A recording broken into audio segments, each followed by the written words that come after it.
मैंने इससे पहले इस चीज़ का तसव्वुर भी नहीं किया था कि कोई हुक्मरान इस कदर भी सफाक हो सकता है कि अमरीकी खुशनुदी और ज़ाती इक़्तिदार को बचाने के लिए अवाम की जेबों से पैसे लूट कर अपने आकाओं की जेबों में डालने लगे। गुज़श्ता चंद दिनों से यही हो रहा है कि अवाम का गोश्त काट कर तेल बेचने वाले आलमी भेड़ियों को खिलाया जा रहा है, जबकि इसके मुकाबले पड़ोस में भारत और श्रीलंका अमरीकी पाबंदियों को नज़रअंदाज करते हुए रूस से सस्ता तेल खरीद कर अपने अवाम को सस्ते तेल की सहूलत फराहम कर रहे हैं। और अब बांग्लादेश भी इस सफ में शामिल हो रहा है। रिटाई का आलम यह है कि वजीर खजाना मुफ्ता इस्माइल CNN की न्यूज एंकर बेकी एंडरसन को इंटरव्यू में कहते हैं कि इमरान खान की हुकूमत ने रूस से तेल की खरीदारी के लिए खत लिखा था, लेकिन इस खत का जवाब नहीं आया और अब चुनाचे रूस पर अमरीका ने पाबंदियां आयद कर दी हैं, इसलिए हमारे लिए उससे तेल खरीदना मुश्किल है। खत का जवाब कैसे आता?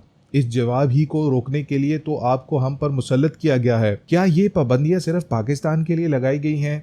लेकिन बदकिस्मत कौम पाकिस्तानी ही है जिसके नौजीदा हुक्मरान पाबंदियों को मानते हुए अवाम का खून चूस रहे हैं। भारत उन ममालिक में से एक है जो अमरीका के बनाए गए उस 4 मुल्की इत्तेहाद क्वाड का अहम रुकन है, जो मौजूदा आलमी कश्मकश में चीन और रूस के खिलाफ सबसे बड़ा अस्करी इत्तेहाद है। भारत, अमरीका, ऑस्ट्रेलिया और जापान पर मुश्तमिल इस जंगी ग्रोह का बुनियादी मकसद चीन की मुआशी पेशकदमी को रोकना है। चुनाचे चीन का दुनिया भर में अहम अस्करी इत्तेहादी रूस है, इसलिए पेंटागन ने नवंबर 2019 में ज्वाइंट पैसिफिक हिकमत अमली दी।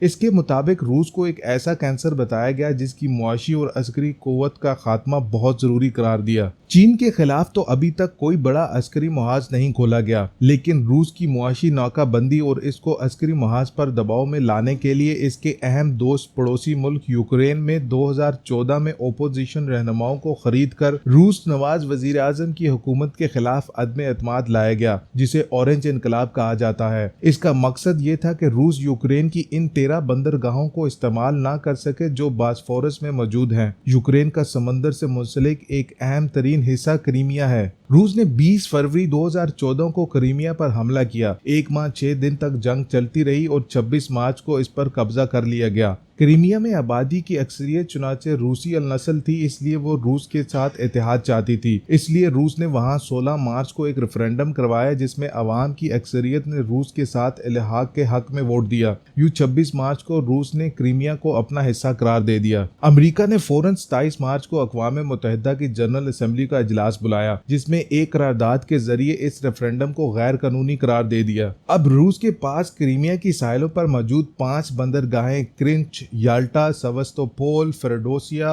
और येवोपट्रोई भी आ गईं। इस इकदाम ने अमेरिका के मंसूबे को गहरी जग पहुंचाई, क्योंकि रूस अब अपना तेल और दीगर अशिया बहराए कल्ज़म के जरिए आसानी से बरामद करने के काबिल था। इस शिकस्त के बाद यूक्रेन के बाकी मांदा हिस्से को नेटो में शामिल करके वहां अमरीकी अड्डे बनाकर रूस को खौफजदा करने की कोशिश शुरू हुई, तो रूस ने यूक्रेन पर बराह रास्त हमला कर दिया ताकि अपने खिलाफ तमाम खतरात का भरपूर मुकाबला कर सके। अमरीका और यूरोपीय यूनियन ने रूस पर सख्त तरीन मुआशी पाबंदियां लगा दी। ये थे वो हालात जिसके दौरान इमरान खान ने रूस का दौरा किया और पाकिस्तान ने रूस से सस्ती तेल और गैस के लिए तहरीरी दरख्वास्त भी की। चुनाचे पाकिस्तान और यूक्रेन ही 2 ऐसे ममालिक है जिन पर गलबा हासिल करके चीन और रूस के समंदरी रास्ते मसदूद करना पेंटागन हिकमत अमली का हिस्सा है। इसलिए फौरन पाकिस्तान में यूक्रेन की तर्ज पर ओपोजिशन के रहनुमाओं के जरिए इमरान खान की हुकूमत को तब्दील किया गया और शहबाज शरीफ की मखलूत हुकूमत को ला बिठाया गया। आज जिसका मुशीर खजाना मुफ्ता इस्माइल अमरीका से डरते हुए ये कहता है कि हम पाबंदियों की वजह से रूस का तेल नहीं खरीद सकते।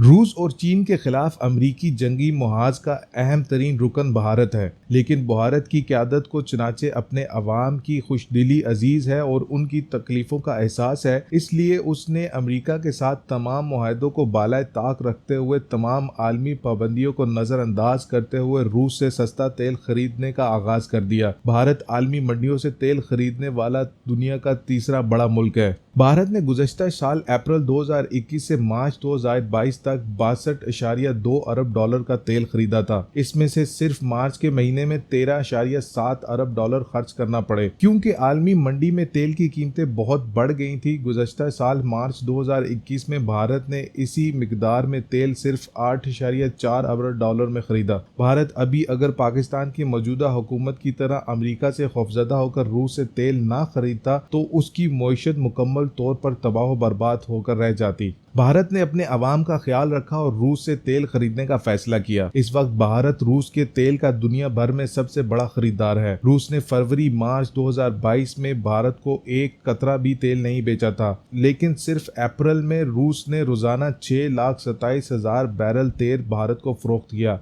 रूस के इस तेल की कीमत अप्रैल 2022 में 69.89 डॉलर फी बैरल थी, जबकि इसी क्वालिटी का तेल आलमी मंडी में 104.40 डॉलर फी बैरल में दस्तयाब था। इससे सिर्फ एक ही मतलब निकलता है कि पाकिस्तान की मौजूदा शहबाज शरीफ हुकूमत ने रूस के तेल की निस्बत 34.51 डॉलर फी बैरल महंगा तेल खरीदा। ये तेल पाकिस्तान को भारत से भी सस्ता पड़ता, क्योंकि भारत का बाल्टक की बंदरगाहों से फासला पाकिस्तान से कई ज्यादा है। भारत ने मई में 24 मिलियन बैरल रूस से तेल खरीदा है और जून में ये तादाद बढ़कर 28 मिलियन बैरल हो जाएगी। यही नहीं बल्कि बांग्लादेश जैसा कमज़ोर मुल्क जिसकी दफाई सलाहियत भी पाकिस्तान से बहुत कम और उसकी मार्केट भी बहुत छोटी है, उसके वजीर खारजा के अबू अल मोमिन ने भारत के वजीर खारजा जयशंकर से मुलाकात की है और उसके बाद प्रेस को बताया कि हमने भारत से कहा है कि हमें रूस से तेल खरीदने के लिए मुआहदे में मदद दे। श्रीलंका जैसा मुल्क जहां अभी इतने बड़े हंगामों के बाद हुकूमत तब्दील हुई, उसने भी गुज़श्ता हफ्ते रूस से 73 मिलियन डॉलर का तेल खरीदा है।